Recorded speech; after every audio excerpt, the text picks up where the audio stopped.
2, 9.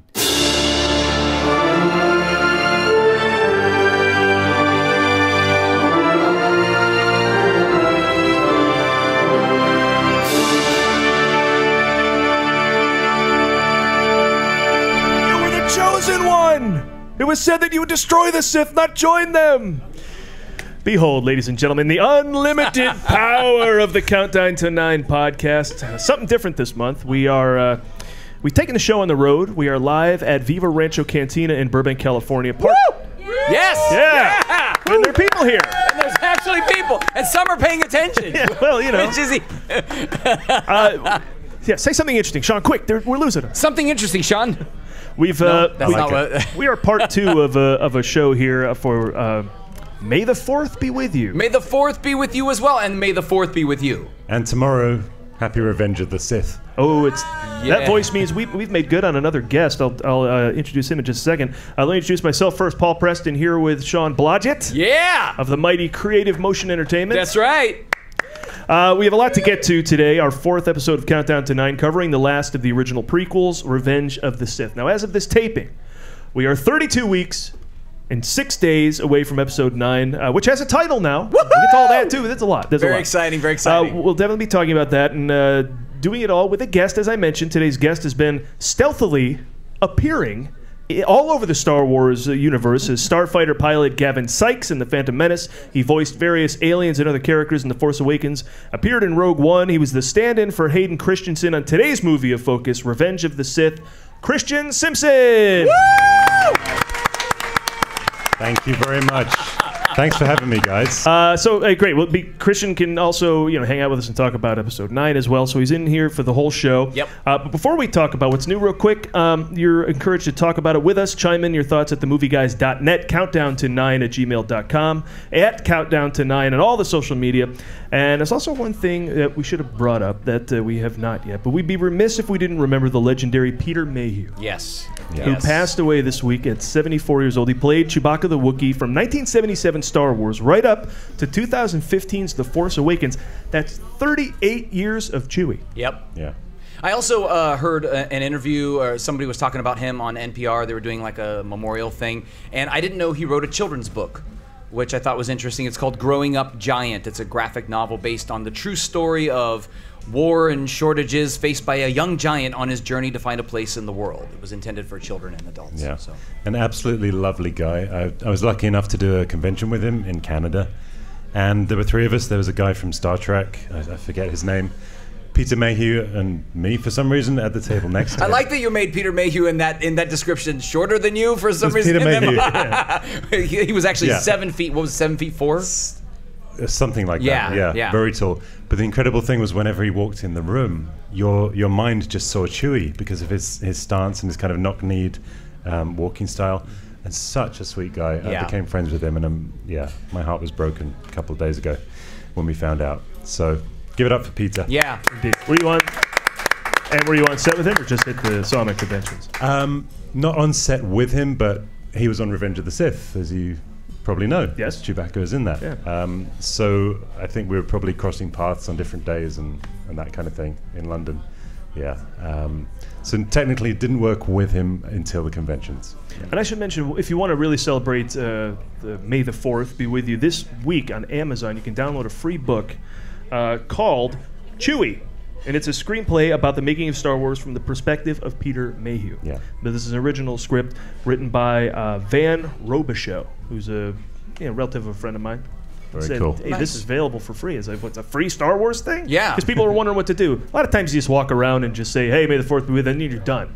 Right. Right. So everyone who came out to the comedy show or the taping of this podcast tonight, they're doing more than just saying that. And here's something more you can do. Go get the book. Have some fun. Yeah, absolutely. Right? Cool. But it's been a month, Sean, since you and I sat and talked about this Star Wars nonsense. So in that time... What is happening? Yeah. Oh, yeah. I mean, John Williams. Stop it! Stop it, John Williams. I mean, it makes me want to cry.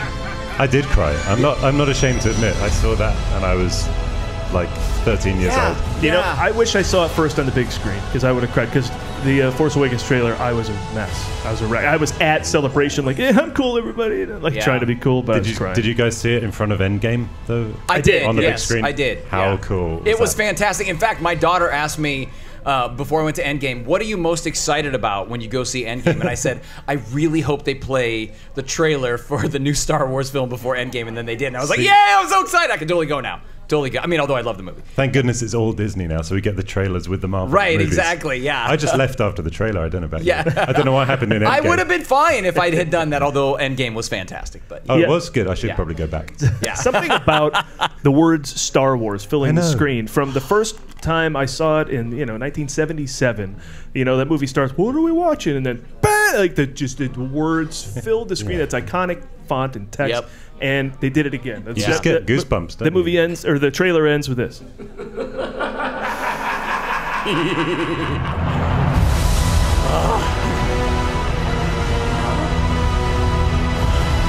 I mean, come on. I mean, it's just fantastic. It's fantastic. Now, did you guys notice that the tagline at the beginning, which I think was "Every generation has a legend"? Yes. Do you realize where that was from? That's from the Phantom Menace. The first trailer for the Phantom Menace. So they've gone from episode 1, first trailer, to episode 9. And wrapped it in a nice sandwich. Wow, I didn't know that. I love that. Now, thank you for bringing me in on that. That's awesome. Now, does that mean anything though? It's called The Rise of Skywalker, and of course, episode 1 introduces Anakin Skywalker. Right. So are they trying to say something there, or are they just making it a nice kind of package? Well, that's the thing about this movie. I've been saying on this show that because of the way Last Jedi ended, I don't know what I'm going into this new movie to see. After Empire, I was like, oh my God, Han Solo's, what's going to happen with Han Solo? We got to go rescue him. Oh my God, Darth is Luke's father. I don't know what exactly happened at the end of Last Jedi. That's like, I have to go see this next movie. But I flipped the script on that a little bit. Oh. Now I'm more in the camp of, I don't know what to expect in this next movie. Like, I've kind of come around because the trailer got me Which, by the way, is why I loved The Last Jedi. Yeah, I know. I didn't know what to expect. But yeah. From one moment to the next. Yeah. That's true. Yeah. I like that you flipped the script because we talked about that last time, and there was this sense of, like, at the end of Last Jedi, like, there's, like, 50 rebels. And they have to wrap up what? Yeah. Plots? And, you got some Jedi books and a maybe Jedi, and you got a beat up old ship, and you're on the run. Yeah. I don't know. But I don't know. Well, now that you say it, sounds pretty cool. I'm excited. I loved everything about the trailer. I really, really did. And I loved seeing Lando. I love Billy D. Williams. He delivered in just that moment, that laugh. It was so honest. It feels like the Star Wars that we grew up with, which is that feeling that, like, that's real. Yeah. That's absolutely. They're on the Millennium Falcon. He's flying it. He's back in his ship. That's a real moment. And I've had certain sadness for Chewie. Oh yeah. So I'm glad that he's got Lando at least, because Han, there's a lot of stuff to do up there. Yeah, there's all kind of stuff. I mean, to press. I mean, yeah. All right. Well, the Skywalker saga comes to an end in December, and Anakin's journey came to an end in Revenge of the Sith. Now, for those of you who've been living under Bantha fodder and forgotten exactly what happened in that movie, here's the quick Countdown to 9 recap. It started a little something like this.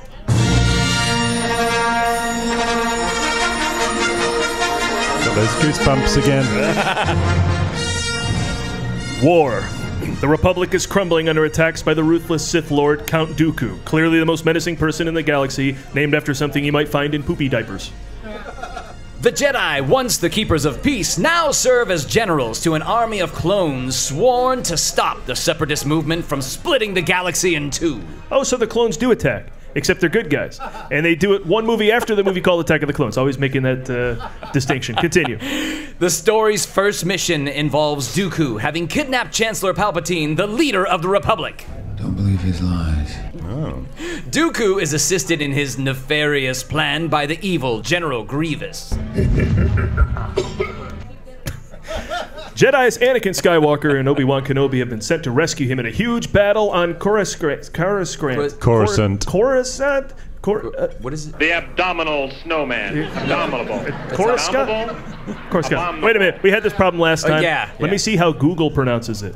Coruscant. What? Well, that's just Siri. wrong. Coruscant. No. What? right, wait, that can't be right. Yoda, a little help here? Coruscant. Ah, Coruscant. There you go. Thanks. Anyway, the battle ends and Anakin kills Dooku. Yay! But General Grievous gets away.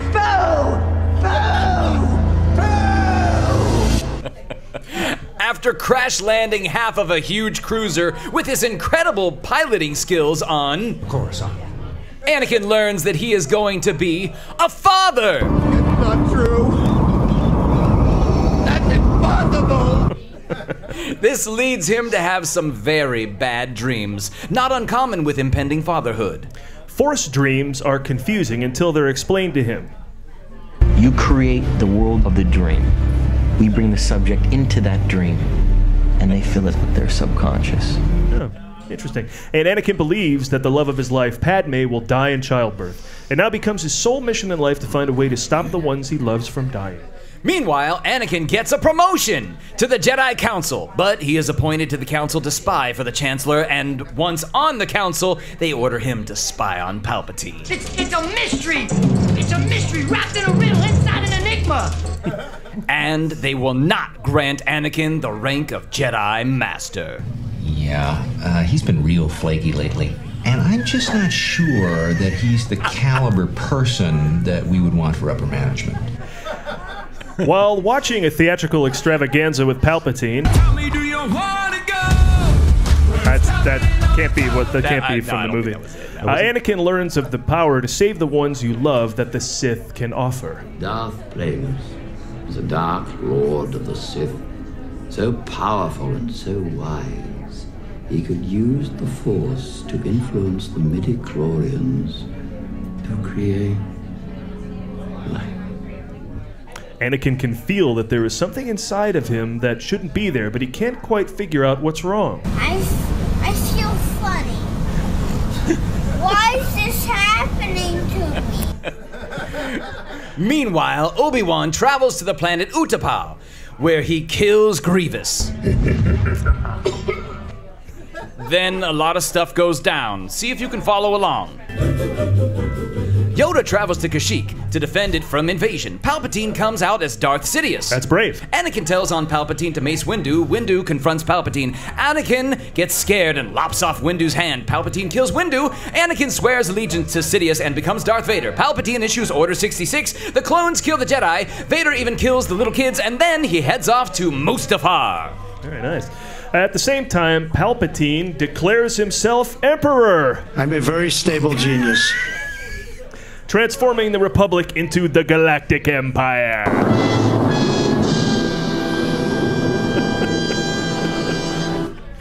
Obi-Wan and Padme also flee to Mustafar, where Padme implores Vader to return to the light side. Here's a clip. Go into the light. No! No! You said no! There is peace and serenity in the light. You said don't go into the light! That may not have been for Revenge of the Sith.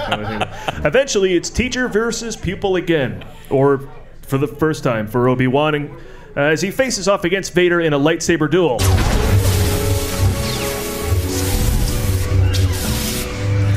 Yep. Obi-Wan gains the higher ground and severs off Vader's legs and arms, leaving him with these final words. Oh, I see.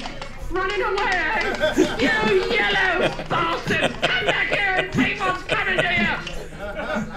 And while the young people are fighting, the old people are fighting too, as Yoda and Palpatine do battle in the Senate chambers and come to a stalemate. Yoda travels to be with Obi-Wan and Padme as Padme gives birth to Luke and Leia before dying. She has lost the will to live. And Palpatine comes to Vader's aid, where he reconstructs his apprentice as a cyborg. He's more machine now than man, twisted and evil. And rather than keep fighting, Yoda and Obi-Wan give up and exile themselves to Dagobah and Tatooine, respectively, after dumping the kids off on Tatooine. And finally, this happens. The end. All right, there you go. That's your recap. Woo! You knew what happened. I knew it. You knew it. Christian, you knew what happened. I haven't seen it yet, but thank you. We actually were, I think we should just jump in with that question, which is how much did you know going in? I mean, since you were the stand-in, did you ever get to read a script? Did you The So what would NDA's got to happen- be like crazy on that set, right? Yeah, obviously you sign a non-disclosure agreement, but as Anakin's stand-in, they would give me his lines for the day and the call sheet. So I would really only have snippets of what's going on in no particular order. And there were typos on the call sheets as well. So Purposeful typos? No. Because I know when I did an episode of Mad Men, and for the audition, it was like the lines were one way, and then when I booked the job, it was like I showed up and they had changed some stuff. So I was wondering if they did. I think they just trusted me and it was just a typo, but there was one scene, it was Anakin and Padme, and it's in their apartment, and the scene was Anakin leans on a pillow and talks to Padme. And because Hayden had a hairpiece for the movie, because he has the long hair. Did he really? and, I thought it was his hair. No, it's got extensions and stuff. Oh, okay. So he would always take longer in makeup. Right. And Natalie was ready. So it was me and Natalie together, rehearsing the scene. Right. And I'm like, okay, this is going to be great. Where's the pillow? Where's the bed? It was pillar. So he leans on a pillar on the wall. So there were typos that kind of led me down one path. Damn it. Wow. Yeah. They're like, why are you laying on the floor? Yeah. And here comes... I brought my own pillow to set and nothing happened. Yeah, I don't understand. And here comes Natalie. Hello. Typo, it's Newt Gunray you're going to be doing. Are you brain dead? Yeah. But she was very sweet.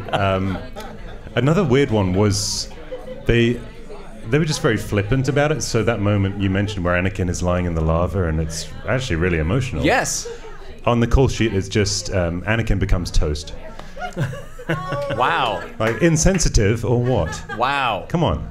That's rough. It's a big moment. That is Yeah. rough. $113 million budget. Yep. You think they get a typo, right? But it's in the ballpark of the others. But compared to like Solo had a $275 million budget. Now, Yeah. they also had to do Solo almost twice. Yes.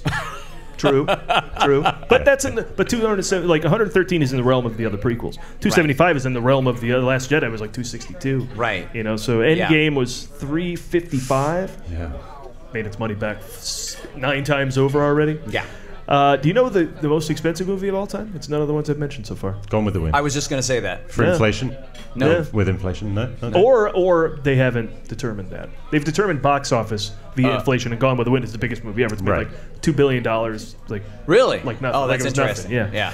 Yeah. What is it? Pirates of the Caribbean on Stranger Tides. Oh. Wow. It's not even like the That's- first or the good ones. Like I didn't even see. Yeah. so random. That makes me sad, really. Yeah. Okay. I should see it now. But I've always said Star Wars and Marvel are solid investments. Spend Yeah. what you want, they'll make it back. Yeah. And I remember the last day on set on Revenge of the Sith. Rick McCallum, who's the producer, his one thing was we came in under budget. So he'd somehow done a really good job and brought it in under budget, and he was very pleased with that. So I mean, that is part of the producer job is to Yep. bring it in on time and on budget or hopefully under budget. And not that he did this, but there are some producers that get paid off of what's left. And so if you come in under budget, well, you just got a bonus. Yeah, right. Yeah. Not to say that he did that, but you know. Money's that- accounted for. I Yeah. couldn't comment. Yeah. But considering there are 2,151 shots that use special effects, that's pretty impressive. Yep. They came in under budget. Most impressive. Yeah, ooh. Yeah. See Well what- done. Well see done. what I did there? Well done. In a British accent Yeah. for some reason. Yeah. Now, this was also the first PG-13. Yeah. Probably Correct. because of that scene you were mentioning correct. with the Anakin burning to death. I think it was the Close, chopping close to off death. of the limbs, and then of course him catching on fire. Which that moment in particular looks amazing. Catching- the actual catching on fire, Like burnt toast. Yeah, like burnt toast. I mean, that's probably why they put that in the call sheet. I think Yeah. so. That's when he became Loppy, because they lopped his arms off. Is that what the call sheet yeah. said? He becomes Loppy. No, a little respect. He's Darth Vader. Yeah, that's right. And remember when we had to wait 3 years? Like, first of all, he didn't grow his hair. He had 3 years. They make these movies, Yep. 3 years apart. Now we get 6 months you get a new Star Wars movie. Yeah. So first of all, they've really moved on how quickly turn these things around now. And considering they're trying to do more with them, I'm pretty impressed. Well, they have bigger teams. I mean, That's true. Before really there was so much of it that was just ILM. Now, you look at the amount of effects houses that are in the end title crawl. I mean, it's, you know, there's multiple effects houses because they're only working on, what, 30 seconds? Because you can only do so much, and then you have to, you know, do the final render outs and all that stuff. I mean, that stuff takes time. And the interesting thing is they're based around the globe. So Lucasfilm now has effects studios in, I think, Singapore. And Singapore. London, they just opened a new office. So they can work 24/7 and get footage back to the director, you know, when he wakes up, which is amazing. So clever. Speaking of PG-13, do you know what was the #1 PG movie of all time until I think 1 year ago? PG or PG-13? PG. PG. I'll give you a clue. It's Star Wars. I was gonna say, I would guess it's the original, but Phantom Menace. Phantom Menace. Yeah, not adjusted for inflation. Right. I don't know what overtook it recently, but it was the highest grossing of the prequels. Yeah. Clones took a dive. Revenge of the Sith knocked back up another 200-some million at the box office. A lot of people say that's their favorite of the prequels. I would agree with that. I think it's because there's a lot of familiar faces. You know, there's Chewie again. I love Chewie. There's a tons of Yoda. You don't have a lot of new characters. Yeah. You get characters that we just saw in the last movie. We want to see what happens with them. There is that, but it's also just bloody awesome, that movie. I mean, that saber battle scene is pretty badass. There's so many moments in that. When Windu goes out the window. Oh, yeah. That's what, so, I was on... Is that what it's called? She said, out the window. I feel very lucky, but I was on set when they did that as well. The first take was meant to be a rehearsal, but Sam didn't realize it was a rehearsal. So he threw himself out of the window, and the stunt guys didn't have the crash mat ready. So they ran to catch him and just kind of caught him before he landed very, very badly. But he nearly became toast. Oh my God! Wow, that's terrible. Can't hurt Sam Jackson. That is crazy. Miscommunication, but yeah, he was fine. Wow. Yeah. Let's talk a little bit about some of your experiences on set. I mean, what? I mean, specifically, I'm going to jump in. What was it like to work with George Lucas? That's the mind blown emoji. Yes, yeah. So clearly, you went in as a fan. Yeah, I mean, you can't not. And can you imagine going in to a Star Wars movie? You know what you're driving to when you go to work. Right. You know you're going to meet George Lucas. You know, the maker. Right. The maker. Thank the maker. Thank the maker. So I first worked with him on The Phantom Menace, but didn't really interact with him because I was a very small ancillary character that was kind of bigged up in a video game. But Revenge of the Sith, I'm working with him directly as Anakin stand-in and double. And you have to switch off that part of you that's the fan and the kid. Yeah. And just go into business mode and just kind of be like, okay, I'm at work, I'm at the office. Inside, I'm just like quaking because this is, you know, every kid's dream. Yeah. And he's such a regular guy, you know. He's very hands-on, so he'll come up, he'll adjust the lighting stand or something. You'll hear someone muttering behind you, like something rattling. And you turn around, it's George adjusting the lights. No union guys were yelling at him. Hey. Yeah. Well, not that I heard. You don't yell at a lot of those films were non-union, so yeah. True, that's true. And this was in London as well, so it's equity and different unions. But yeah. And he would come up to me and like I had a mark where to stand, and he'd say, "Oh, we're gonna move that mark," and I'm just like frozen. Do I move it? George is talking to me, and he goes, "I'll do it." He just moves it himself. Oh my God! But as time went on, instead of calling me Anakin, which he would just say, Anakin, take a step to your left, he would start to call me Christian, and that's when I felt like, okay, I'm now working with George, and it's George and me and 1,000 other people. But wow, yeah, the fan never goes away. Of course. And I started to become a bit more relaxed. So you mentioned the scene where Palpatine is talking about Darth Plagueis. Yeah. So that scene we rehearsed. I love how you're pronouncing everything. It's very British. I'm sorry. It's very proper. Palpatine, Plagueis. It's great. Yeah, I can't help it. I love the American accent, by the way. It's a mutual appreciation. Oh, well, thank you, because we tend to think it's terrible. So no. We're always listening to you going, the grass always seems greener on the other side. If only I could sound like that. That's it. Yeah. That's my voice. Oh, that's it. That's it right now. Okay. Wow, that's your British? No, that's not my British. That's my inner voice of peace. If only I could sound like that. No, nothing. No. All right, go on. It's like Leia. It's like Princess Leia. But you'll notice they don't get like Matthew McConaughey to do the novelization or the audiobooks of the Star Wars. It's always a British guy. Oh yeah, that's true. You never get hey, no. All right, we derailed. Anyway, go back to Plagueis. You're seeing with Plagueis. So yeah, I'm becoming more relaxed, and again, Hayden's getting his wig tweaked. So it's me and Ian McDiarmid. So Ian's sitting in the Galaxy Opera House seat, and I'm kneeling next to him. It's the beginning of the scene. George comes over and starts directing, and he's like, this is a very big moment now, and he's revealing like who's the grand master of all of this, and So Ian, you kind of say your line, and then Anakin, you look at Ian, and he's kind of stalled. So I just said, and kiss.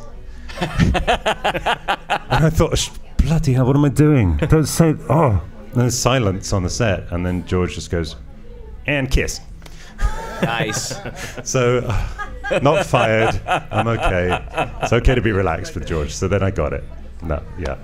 It was interesting when we had Nalini in for the last episode, who was great awesome. friend of mine, lovely girl. Fantastic. Yeah. I mean, she was talking. We were asking her about George and her experience on the film, and she said he's very relaxed, and you're saying he's very relaxed. Yeah. And I was watching the behind the scenes for Revenge of the Sith to get ready for this one, and like everybody says that, like in the interviews, like, oh, George it's a very relaxed set. It's very relaxed. Do you think that added to I guess maybe just the comfort level, and then on the flip side of that, did that lower the stakes in terms of like, yeah, we got to kind of push it a little bit. We need to, acting wise, because that's sometimes the argument with people about the prequels is that the acting level isn't quite there, and is that part of what's missing? The little, not to say you have to have a tense set, but you know what I mean. It's interesting. Episode 1, I remember there was a bit more.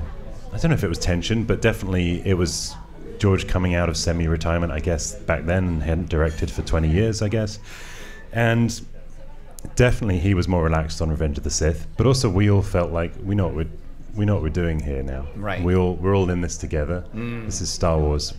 We know this is special. So I don't think you try any less or any more consciously.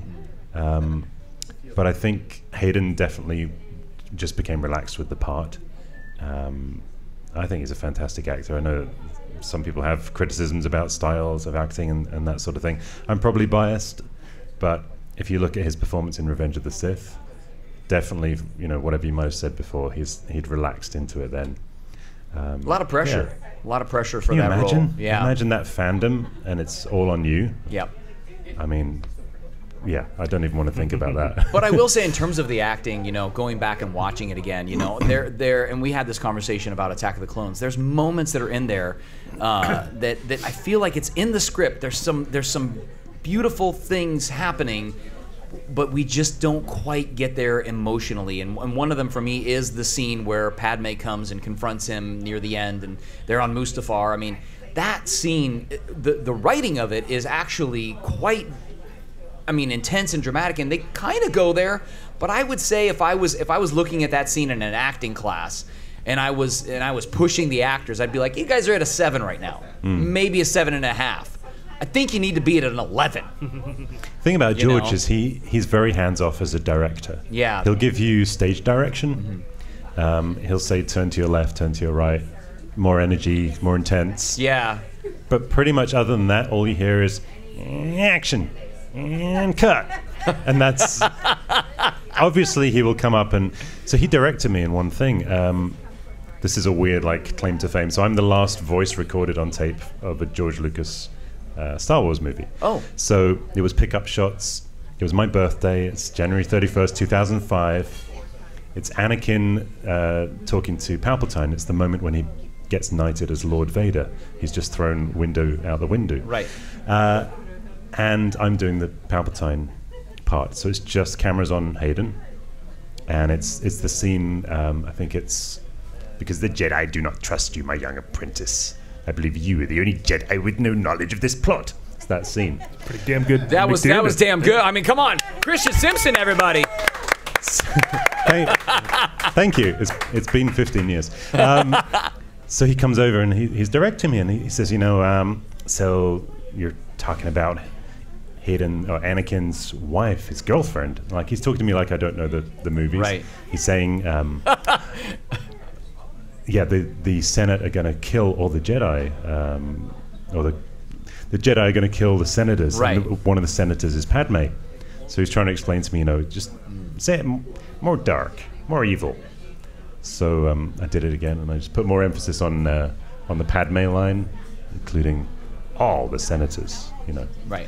But I'm standing there thinking George Lucas is directing me now. I'm not even on camera, but somewhere on the cutting room floor, there's like a mini version of the movie with me doing various parts.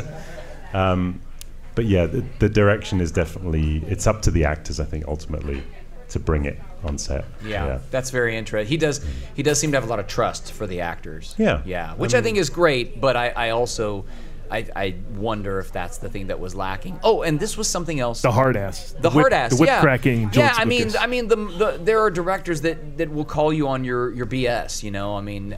And there's something beautiful about that. When you work with a director that really is like, yeah, I just don't believe you right now. We need to keep going. Of course, I know. Helpful. Yeah, I think it's also helpful, but I also realize too that from a producing standpoint, you only have so much time. Got to get through the day. You got a lot of shots. Yeah, I get it. There was one scene we did. It's when, spoilers, Anakin is about to kill the younglings. So he walks in the room, and he I think the little kid runs up from behind the chair and says, Anakin, what are we going to do? Yeah. There's so many of them, or whatever he says. And all Anakin does is, on set, is flick his thumb a little bit to the left. And of course, later they'll put in the lightsaber sound and visuals. But all the kid has to react to is Anakin just going, click, flick, Right. So the kid's not reacting. And we're on take 7, take 8. Oh, boy. How do we get this kid to do something? And the kid was very sweet. He was like asking, which one of them do I react to? Like looking at me in my Jedi robe and Hayden, and I'm like, I wish it was me, but it's not. And then Hayden came on and did like take 9, and instead of moving his thumb a bit to the left, he just looked at the kid and just went, "Rah!" in this kid's face. The kid kind of stumbles on his back foot and runs behind the chair and hides, and that's the take you see in the movie. So Hayden took over the directing. That's roles awesome. Yeah, that's awesome. Yeah. I love him even more moment. now. Yeah, he's great. It's interesting that because there's this rumor that Hayden is in Episode 9, and the fans have shifted. And there's this tide now where like everybody loves Hayden. Yeah, suddenly. I can't wait to see him. Yeah. And I like his performance. I mean, I have my issues and my opinions about things just from being an actor and a filmmaker or whatever, as everybody does.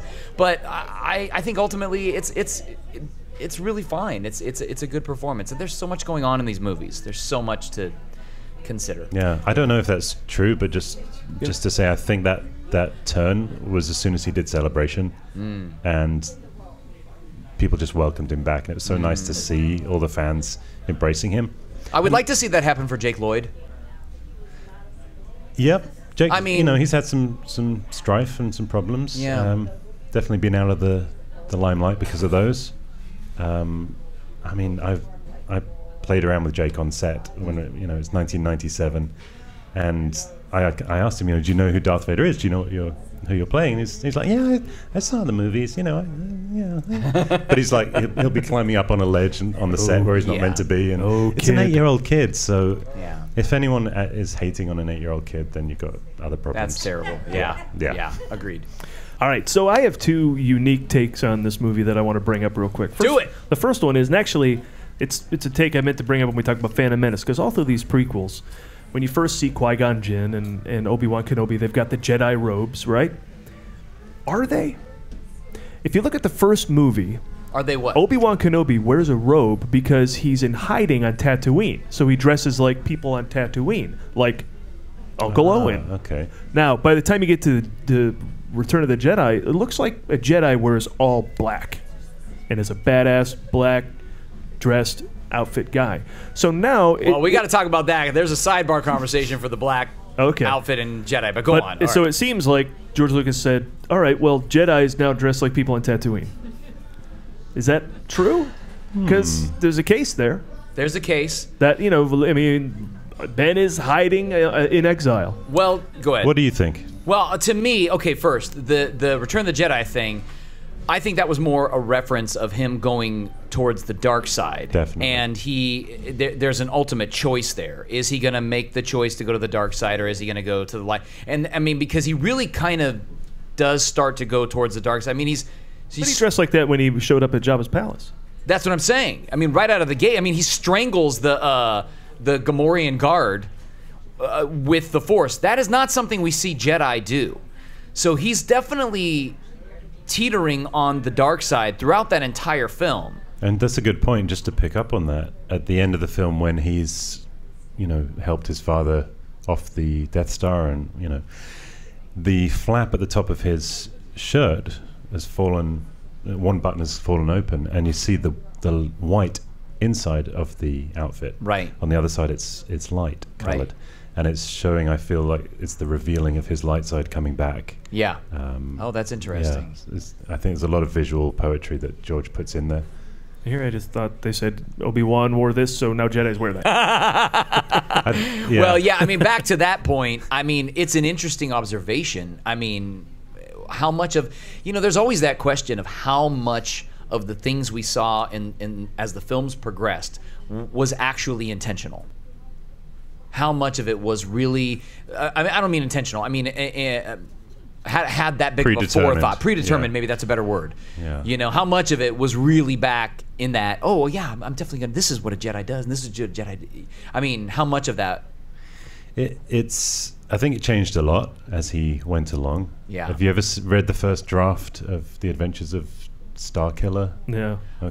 I have it. I've never read the entire thing. Okay. Although it's really interesting reading it, the pieces I have, because there's all these moments of like a Dark Lord of the Sith as a descriptive in the script, which we never hear as a descriptive in the original Star Wars film. And the Journal of the Whills, I think that's the subtitle or something. Which, by the way, is what the 7, 8, and 9 were supposed to be about. Right. Yeah, and it was supposed to tie the midichlorians and the Force and the Wills, like they're the microscopic organism that actually will the midichlorians to use the Force to create whatever. Anyway, so, yeah. And that original script had Mace Windy. Yes, he was called.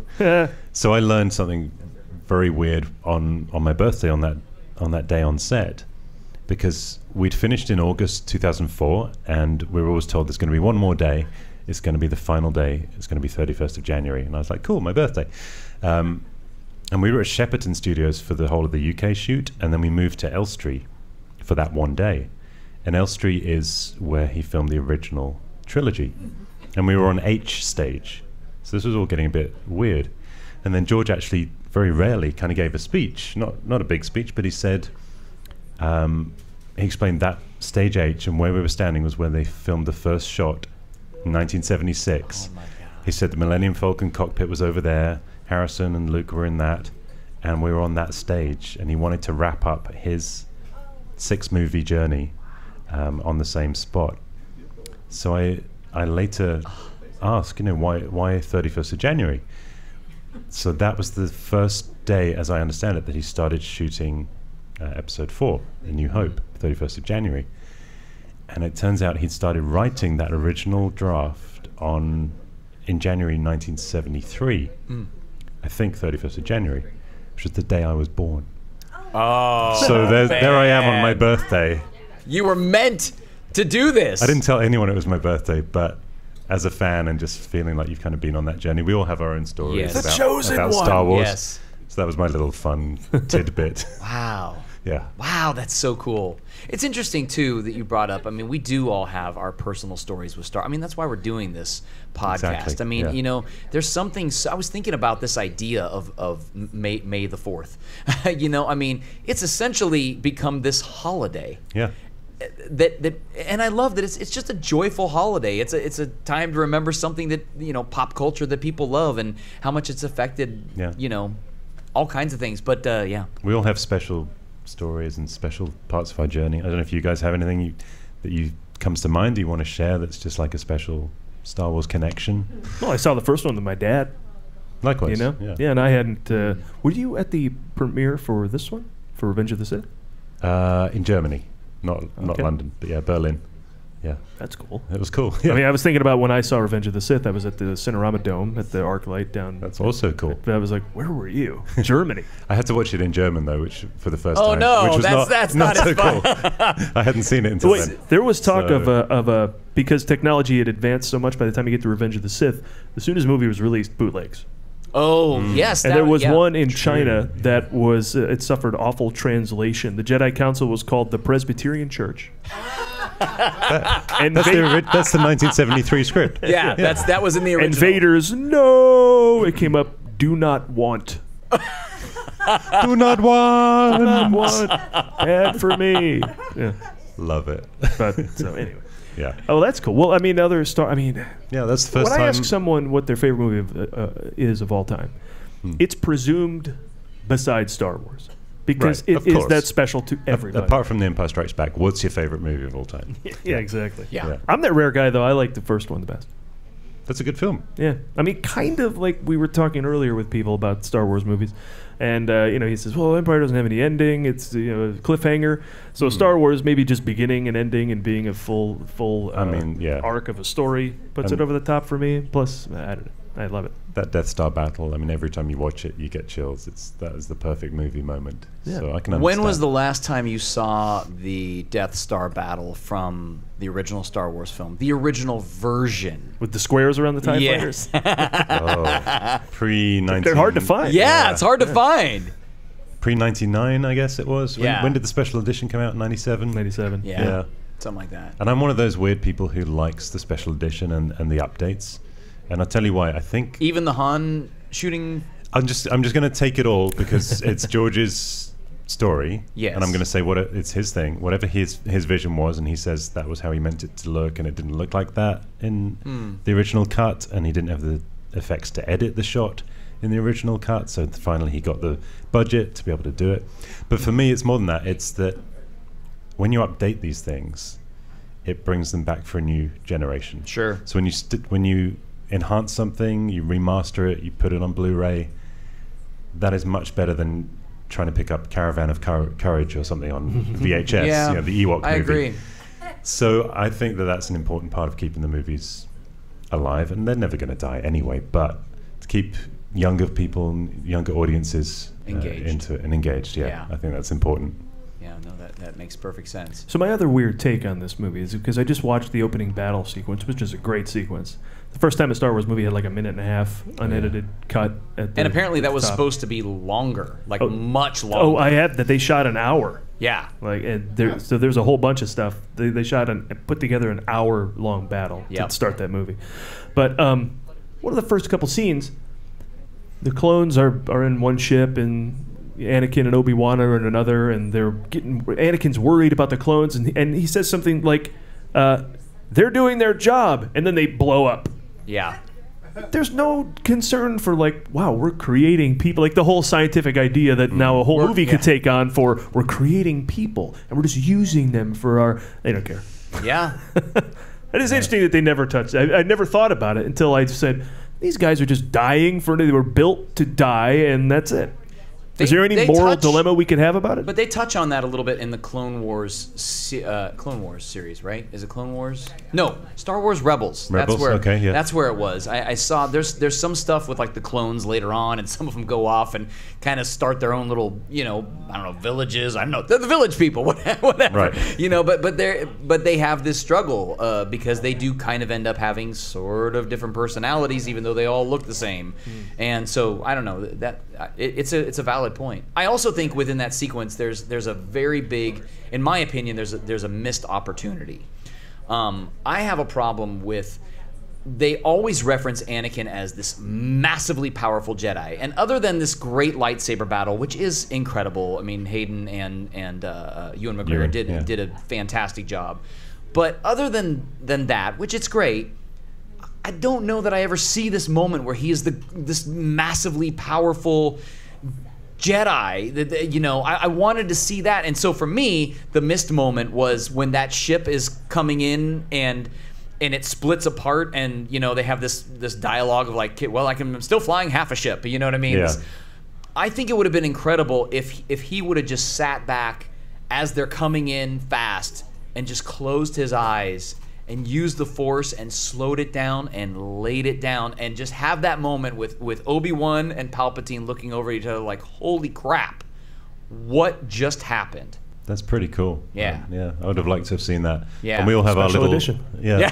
We all have our rewrites. Yeah. That we would have done something differently. Yes. That would have been pretty epic. I think it would have just solidified the power. I really missed this sense of like him being so powerful. But pod racing. No. Yeah, Okay. I know. I tried. I mean, it's amazing, and they did a great job with the effects. And there's so much. We talked about it in our episode 1 thing, but it just it's not engaging emotionally. Yeah, that's the biggest Of challenge course, with it. yeah. That's a cool moment though. Yeah. If we ever remake Star Wars, you're in. There you go. You have a shot. I started writing up my own episode 7 when they said they were doing episode 7. Just I because remember the intro. Yeah, You read yeah. it. You read it out to me. You explained it, and it was not bad. So thank you. Yeah. Yeah. We'll get into that when we get into episode 7. Another time. I watched The Crawl for this again, and I hadn't seen it in a while. There's a line right at the top. They're talking about, there's a big galactic battle. There are heroes on both sides. There are heroes on both sides. Oh, what was that? I was going to play that. I'm a very stable genius. Yeah. Very fine people on both sides. Oh, yeah. I don't think so. There's good guys and bad guys in the Star Wars universe. So who are the heroes on the other side then in this I'm movie? curious to know. It says so in the scroll that there are some. Heroes on both sides. Well, I think that's alluding to the concept that this is the battle in the prequels, at least from my point of view, is that it is about a point of view. I mean, that's really what starts to happen with Padme, where she even has that scene with Anakin where she's like, have you ever considered that we're on the wrong side? And So he's like, you're starting to sound like a yeah. separatist and all that. I mean, and there's something to that, really. I mean, that actually, to me, is the brilliance in the story writing of the prequels, is this sort of convoluted, like, who are the bad guys? Yeah. Who are the bad guys? Yeah. I mean, because you kind of don't know. So that's what they're trying to reference in the opening crawl then? Is Yeah. That, Yeah. Yeah. I Okay, like that. well, that's what it is. Yeah. Yeah. It's my take, but. Well, there's I read one review's take that said that this is basically Bush, the story of Bush. Like you take Bush, President Bush, George W. Not just Bush. Not a just 70s porn. No, it's Bush and the Patriot Act. That's what someone was saying this movie is in the mid-90s. Yeah. But I don't know if Lucas was really thinking that far ahead to do that kind of thing. Well, But there's certainly a lot of political overtones throughout the entire prequel series. I think. And undertones. Yeah. Yeah. I think he probably was, but I don't know. yeah? Yeah. You He think didn't divulge that information to me. Damn it. He just said, action. We're going to send you back in to get more of that. All right. Now, a question I have for you is, I was mentioning this earlier when I was introducing you to people. You have infiltrated a number of different properties at Star Wars. Think of a guy like John Hollis. He played Lobot, and he was done. All right? You were in Phantom Menace. You played Bravo 6. Right. And then suddenly you're, I got a few here. BD 3000. You did mocap for that? BD 3000. She's the female luxury droid. Yeah, first of all, I need one of those. Well, I didn't know I was going to be hey man, female. your wife is right there. Karen, I need one of those. I'm right here. So, Christian, what would you do to me if you were a luxury droid? I do what George told me to do, basically. Whatever that was. That's going to get weird. Could get He's weird. kind of a hippie back in the day. Yeah. But we were on set, and he just said, "Okay, you're assisting this senator here, and there's like an alien senator. Just kind of move your arms, like you're like a robot." And I'm very tall. So you were like, "Domo arigato, mister." Well, they're going to replace me with CG, so I'm a reference, Right. I just want to say, genius, please fill me with your knowledge. I've been waiting my whole life to get in front of you, to have you rain down upon me wisdom. Act like a robot a little bit. I mean, that's what he said. But he didn't tell me I was going to be female, so I see the movie in Germany, and I've got big metal breasts. Yeah. Like, you could have warned me, George. Massaging Newt Gunray. Or giving me a reference point. I was talking about before. And your breasts are kind of here. Yeah. You were a Kyber crystal thief in Rogue One. And One of the rebels, one of Saw Gerrera's rebels. So in the Jeddah town battle, the ambush on Rogue One, if you hear someone shouting, "Oh, Kyber, Kyber, That's me. Just random things. But would I rather be Lobot than just random voices and random small characters? Probably. It's got quite a following. Yeah. I'm happy though. So, but how do you get? I mean, what is it that I don't know. Did you make good relationships with casting directors? Were you just great on the set? Yeah, where did the journey actually start for you? That's a good point. So people ask me, how. Yeah, they say, and Raggy. Turns out they were anyone. They say, well, what advice can you give to get into those kind of things? So, but I think honestly, you can't predetermine it. So my journey was, I heard they were making these new prequels. I wrote to the production manager. I said, "Can I sweep the floors?"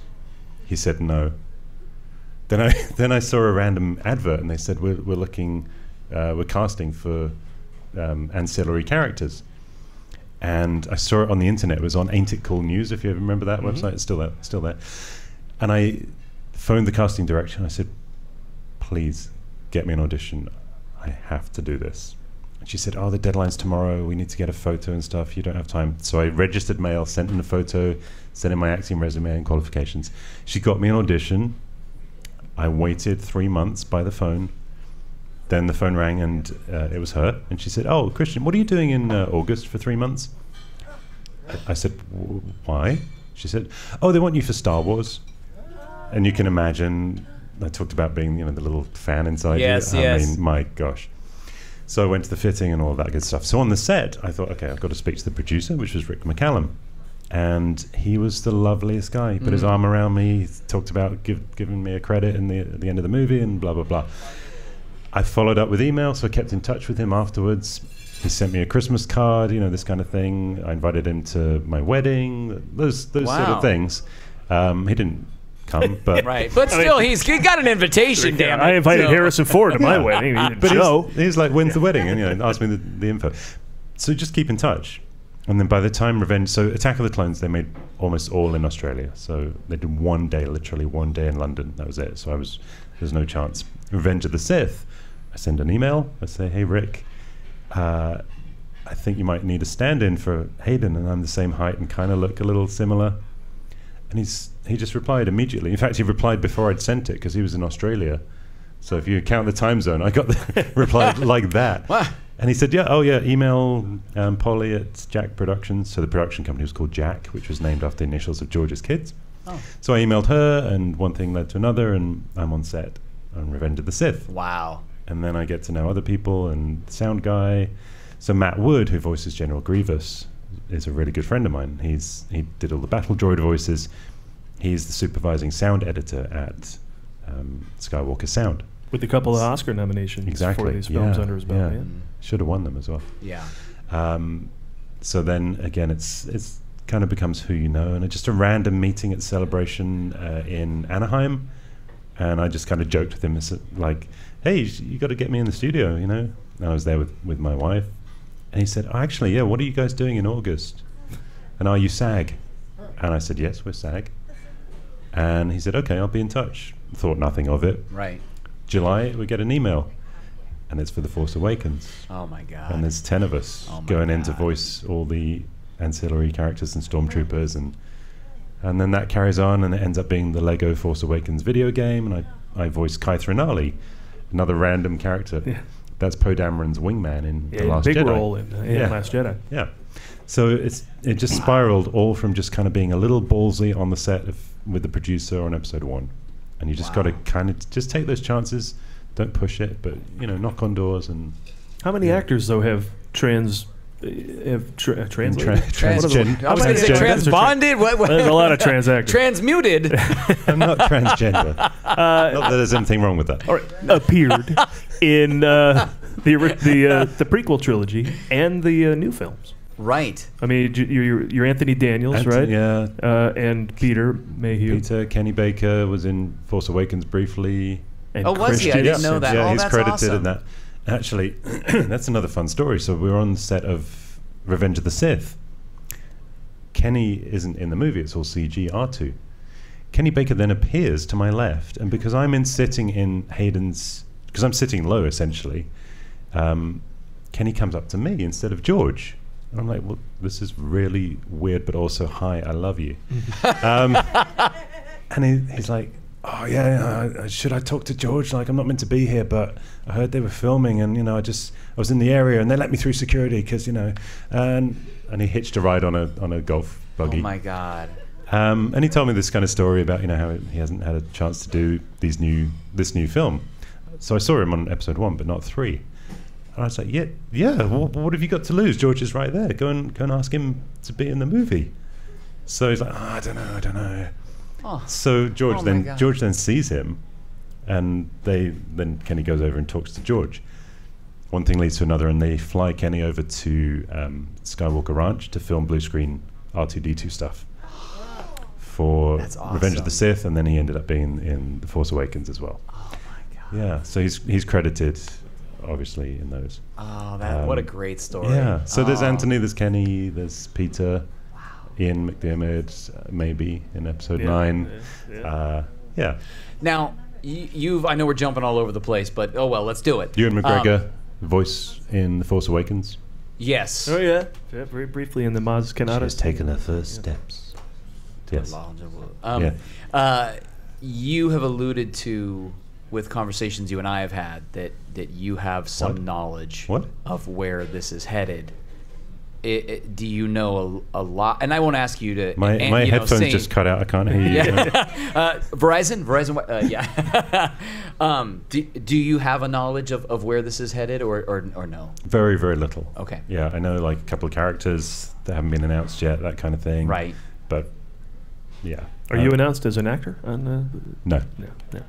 But I'm reading all the blogs and all the speculation and stuff, and I'm as excited as anyone. Lots of speculation. Nowadays, man, I mean, Marvel, Game of Thrones, Star Wars, people online going nuts just with the theories. It's crazy. Yeah.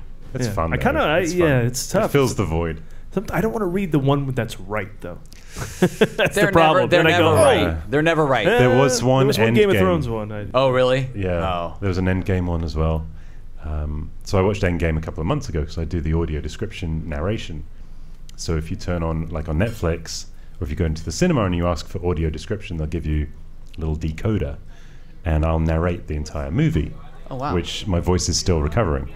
So I got to see that, and there was one Reddit thread that was exactly what happened. Oh, wow. And of course everyone's like, this is rubbish. No, that doesn't happen. And I'm like, thank goodness you do not believe what you're reading, because that's true. Wow. Wow. Wait, so I could go home to Netflix right now and hear you describe... if you turn on... I mean, Endgame isn't there, but turn it on Infinity War and I'll narrate the whole movie. I'm going to do that. Yeah, which helps you keep track of all the 30,000 Avenger characters. Yeah. So what do they have? What's their power? What? Yeah. But yeah, it's kind of fun to think if you could turn on audio description on all the cinemas that are playing Endgame right now. Would my voice just be a hum? Would it just be like, I don't know. But it's encoded in all the viewings, which is kind of cool. Wow. Well, I always ask everybody who comes on the show what their favorite movie of all time is. But before we get to that, what is your favorite Star Wars movie? You've appeared in many of them. You've seen them all, no doubt. You're a huge fan. Is it Empire? It's getting harder to choose. Rogue One was awesome. And I'm not saying that because I'm biased. We went back and watched that 4 times at least. Me and my wife. She's also a voice actor. Her name's Orly Schumacher, and she was in The Force Awakens. Oh, cool. You remember the TIE fighter sand scavenger who runs along and picks up the TIE fighter piece out of the sand after Rey and what's his name, Finn, shoot it down. So she voices that character. Oh, nice. She says, "Masati had said." Just to. Oh my God! I want to go back and watch Force Awakens. I don't want to knock her out of work, but you could have done that. That was great. I tried. No, wow, it's got rough up in here. It was a female. It definitely was a female. Oh, gotcha. Yeah. All right. Yeah. So she's cool. So we love those films. Nice. But we loved Rogue One. But I think I have to say Empire Strikes Back. Yeah, it's tough to get away from that. It's just solid. It's just a great motion picture. I think it's just a well-made film. Yeah. All around. So then, expanding that, what is your favorite movie of all the movies ever made of all time? I would have to say The Empire Strikes Back. Really? Genuinely, that's my answer right. to anyone that asks. We get that a lot. There are a million other cool movies that I've seen, but nothing that, We get Empire a lot. Well, on the other movie guys podcasts I've done, Empire, Raiders, Lebowski. Mm-hmm. Lebowski comes up a ton. Yep. And so does Casablanca. So there's a John Cusack movie called Better Off Dead. That movie's I'm quite amazing. partial. Oh yes. Quite Oh partial yes. to. Yes. At the movie guys, we had Diane Franklin on the show. She played Monique. Oh yeah. Yeah. So cool. I mean, just that was another thing. Like he was like, "Oh, I'm a little kid." I'm like, "Monique, I love you." Great soundtrack as well. Absolutely. Yeah. All right. Well, that's 3 movies down, Sean. 3 movies down. 7 to go here in the Countdown to 9 podcast. Please come back on the 15th of every month. Yep. And don't forget, the last show of our run will post 5 days before the release of Episode 9, The Rise of Skywalker. Once again, I'm Paul Preston. I'm Sean Blodgett. Thanks to Christian Simpson. You're welcome. Thanks for having me. Let's Thanks for being here. Throw us some plugs. You're also Any plugs? Yeah. retro gamer, right? I didn't even know what that is. Yeah, retro. I have a YouTube channel called Retro Recipes, and it deals with old vintage computers and old gaming systems, Nintendo, Commodore, that kind of thing. I refurbish them. Space Taxi? Possibly. Commodore Maybe 64 coming up. Space Taxi. Yes. Game. Commodore 64 is the primary focus. So Retro Recipes on YouTube. Nice. Yeah, that'll do for a plug. All right. That's awesome. Thank you. Good plug. And, of course, you can find us on Facebook.com/CountdownTo9, at CountdownTo9 everywhere else, Twitter and Instagram and all that stuff. And you can get the show at YouTube, iTunes, Spotify, Podbean, and, of course, themovieguys.net.